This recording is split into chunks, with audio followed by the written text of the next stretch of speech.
The space around the Zentari homeworld had been quiet for over 200 years. No enemy had ever dared to come close to this system.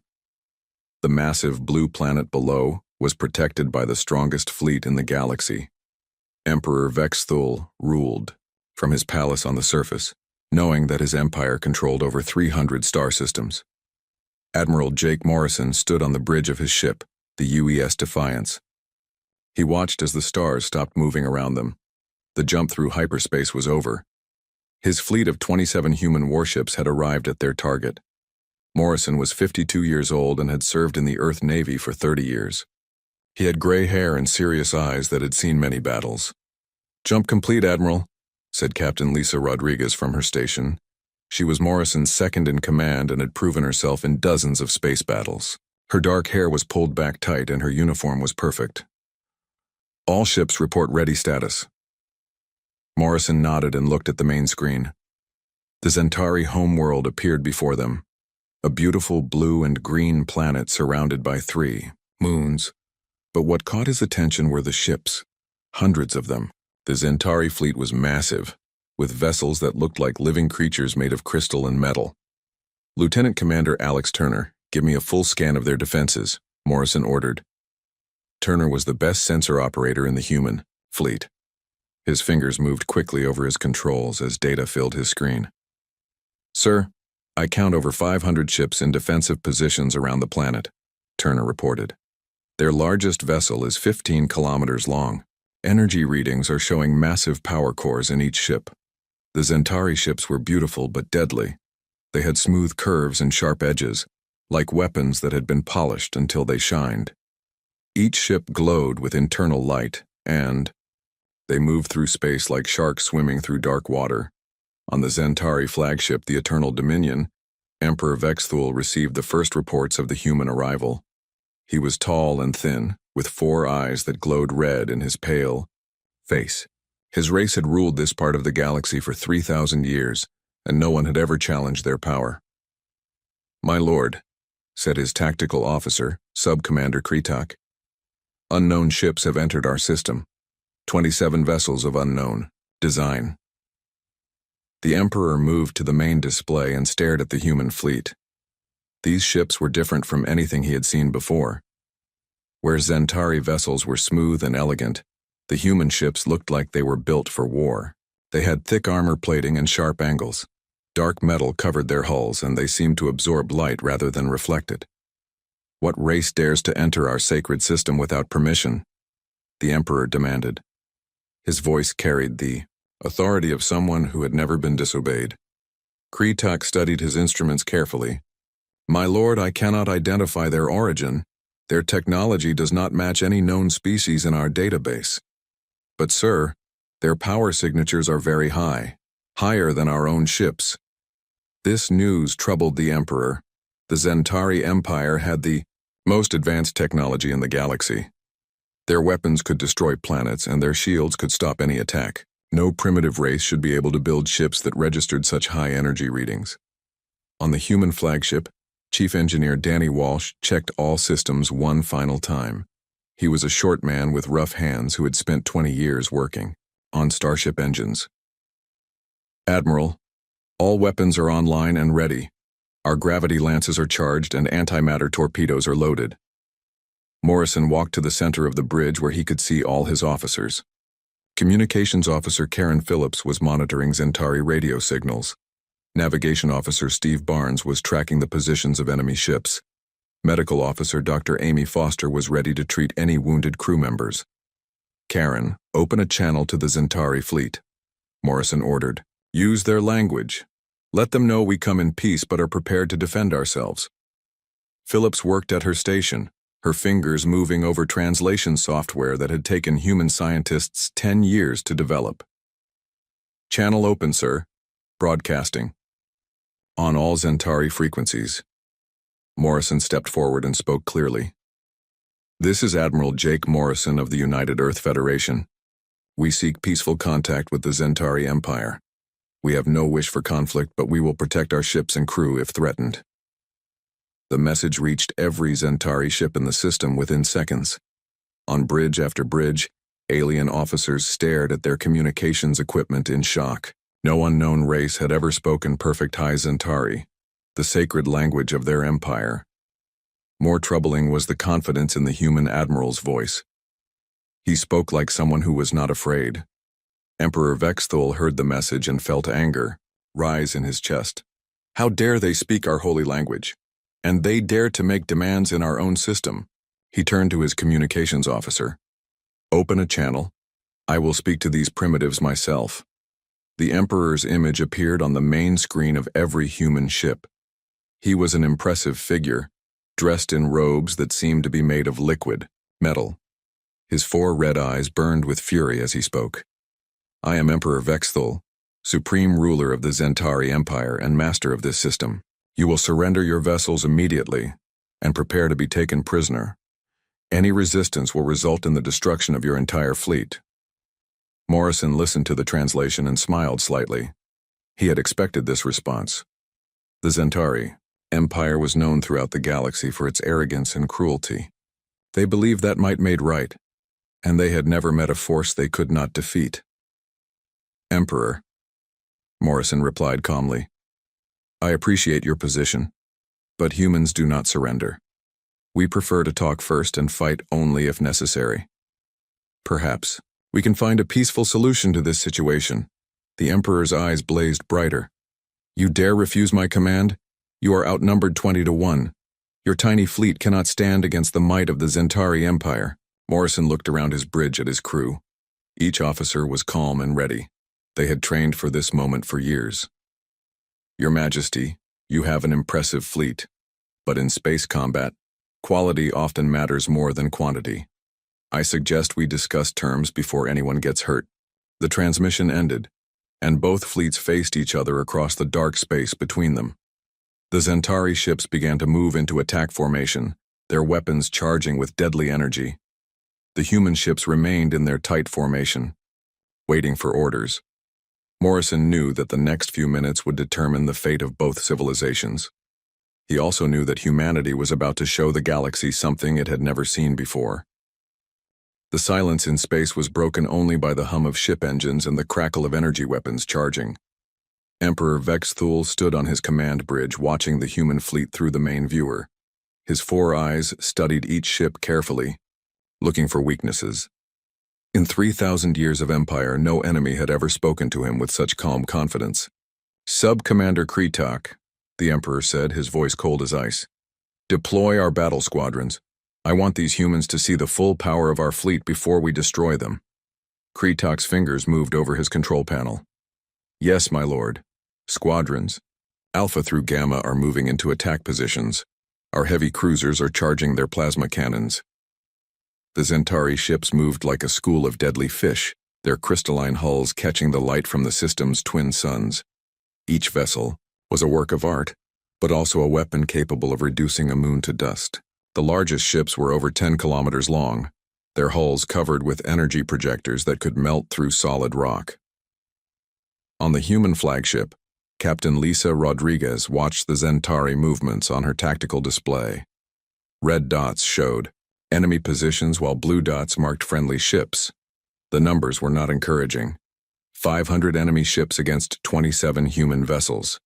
Admiral, Rodriguez said quietly, they're forming a standard encirclement pattern. Classic Zentari tactics according to our intelligence files. They want to surround us and attack from all sides. Morrison nodded but showed no sign of worry. Let them position themselves. We knew this would happen. Are our ships ready for defensive maneuvers? All ships report battle ready, sir, replied Lieutenant Commander Alex Turner from his sensor station. Our point defense systems are online, and all crews are at combat stations. The human ships looked small compared to the massive Zentari fleet, but their appearance was deceiving. Each vessel carried technology that had taken humanity 50 years to develop. Their hulls were made from materials that could withstand the heat of a star. Their weapons drew power from miniature black holes contained in special chambers deep inside each ship. Dr. Amy Foster worked at her science station, studying the Zentari ships with instruments the aliens had never seen before. Her sensors could see through solid matter and detect energy patterns that were invisible to normal eyes. What she found was both impressive and troubling.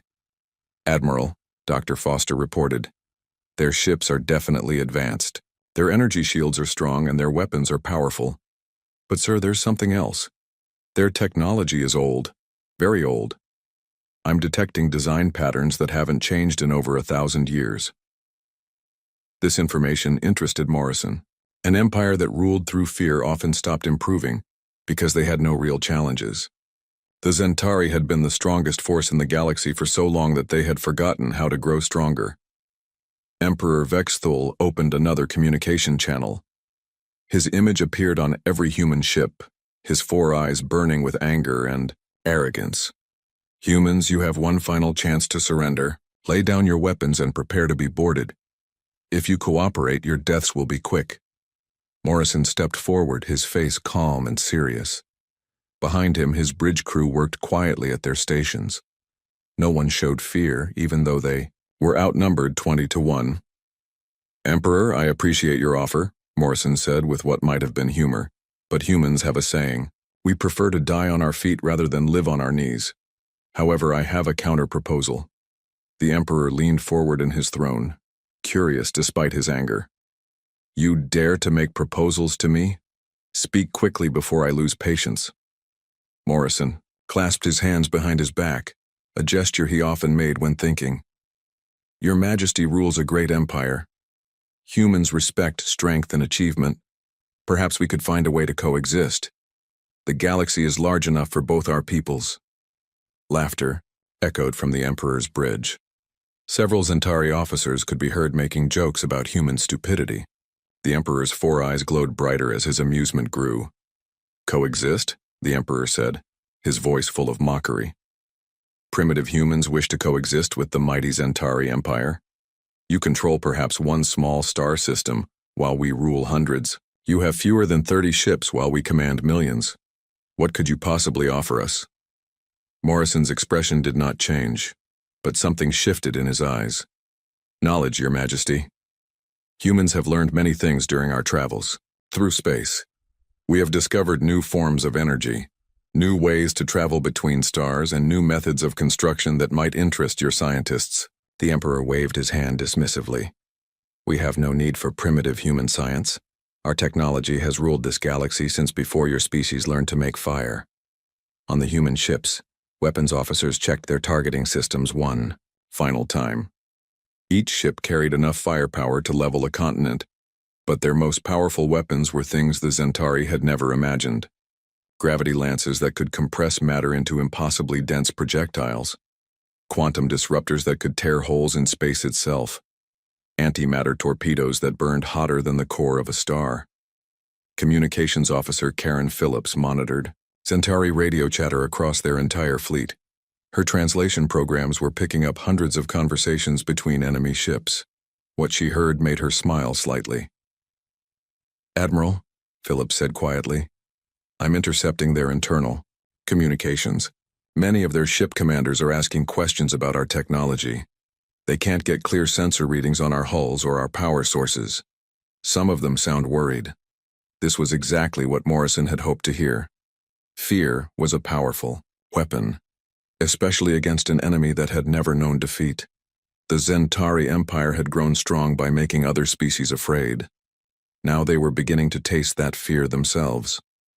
Subcommander Kretak studied his sensor readings with growing concern. The human ships were unlike anything in their databases. Their hulls seemed to absorb energy instead of reflecting it. Their power signatures showed impossible readings that made no sense according to known physics. "My lord," Kretak said carefully, "our sensors are having difficulty penetrating their hull armor. And sir, their power output readings are extremely high, higher than should be possible for ships of their size." Emperor Vexithul turned his 4 eyes toward his tactical officer. "Explain." "My lord, according to our instruments, their smallest escort vessel generates more power than one of our heavy battle cruisers.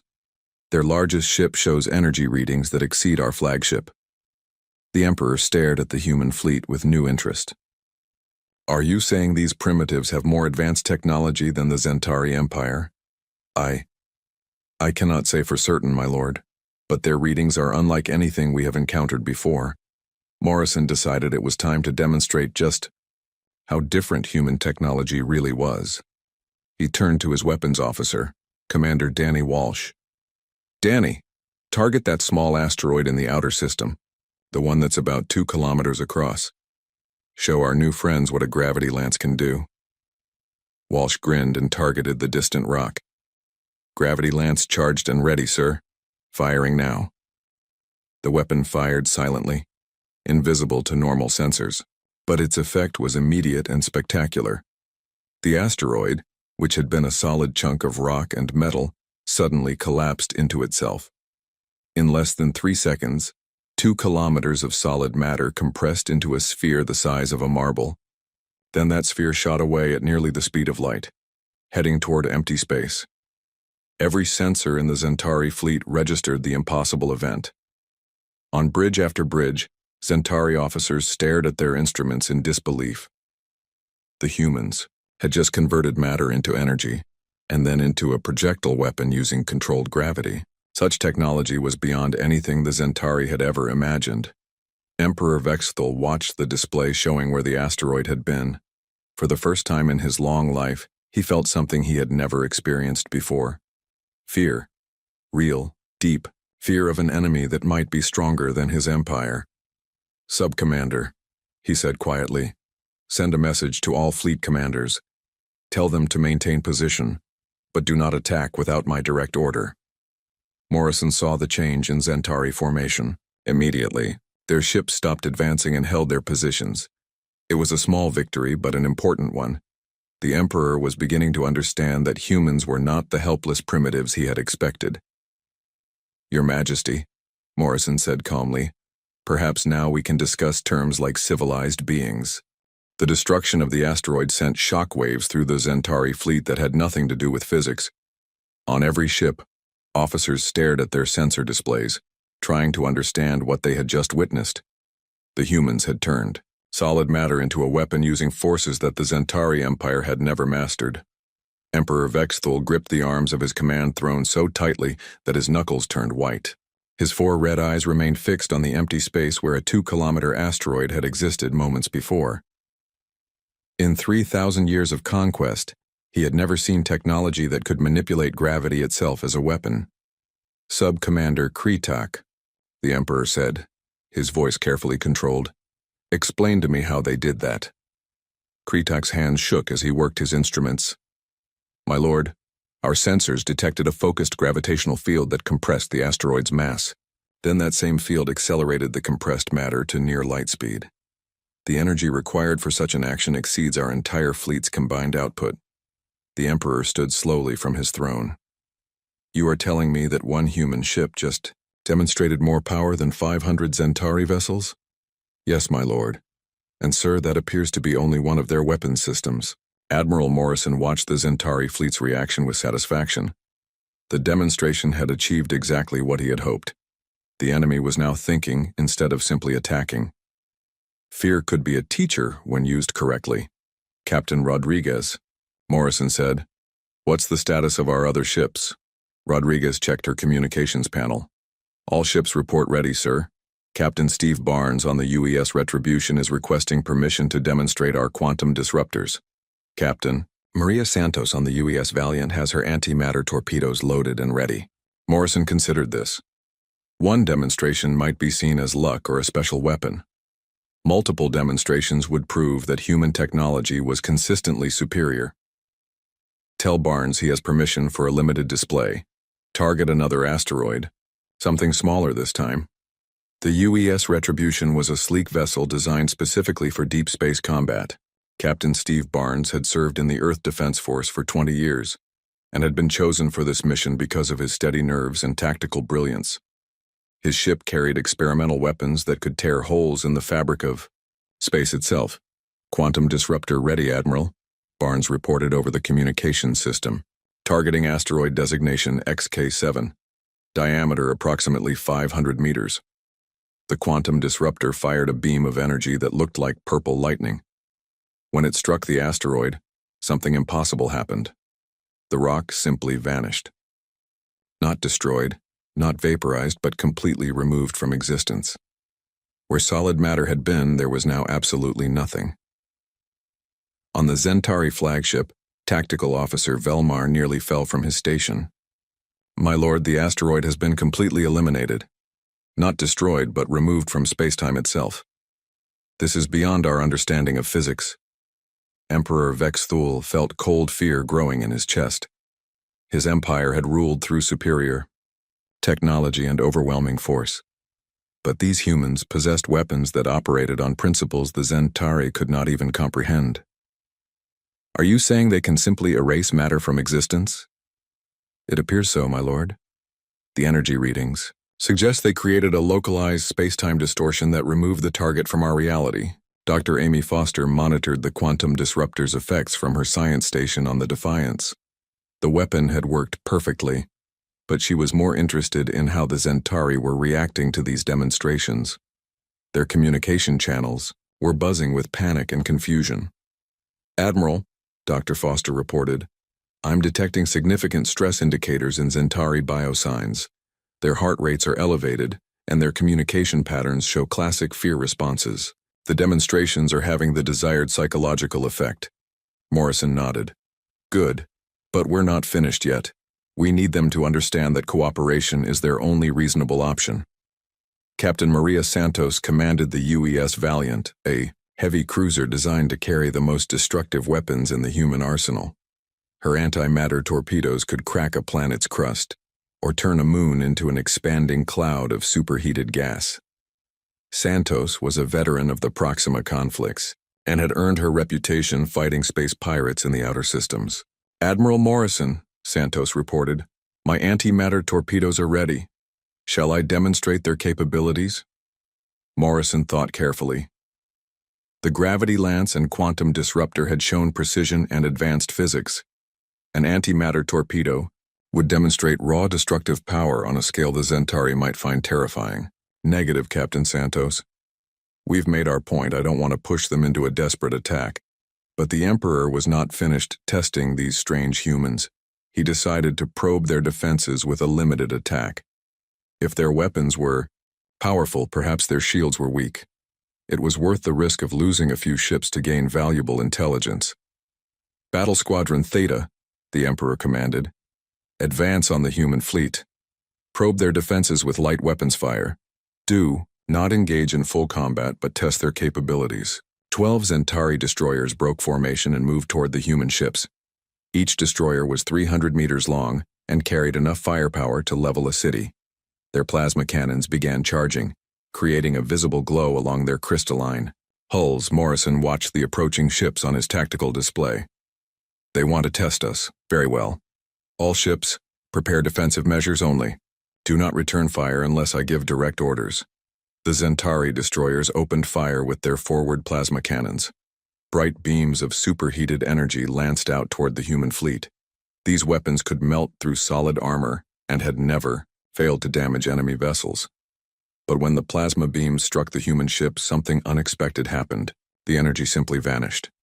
The beams hit the hull armor and disappeared completely as if absorbed by some invisible force. "Impossible!" Emperor Vexthul roared. "Our plasma cannons are striking their hulls directly. Why are there no explosions?" Kretak studied his instruments frantically. "My lord, their hull armor appears to be absorbing our energy weapons completely. The plasma is being converted into some other form and stored within their ships." The truth was even more impressive than the Zentari realized. Human ships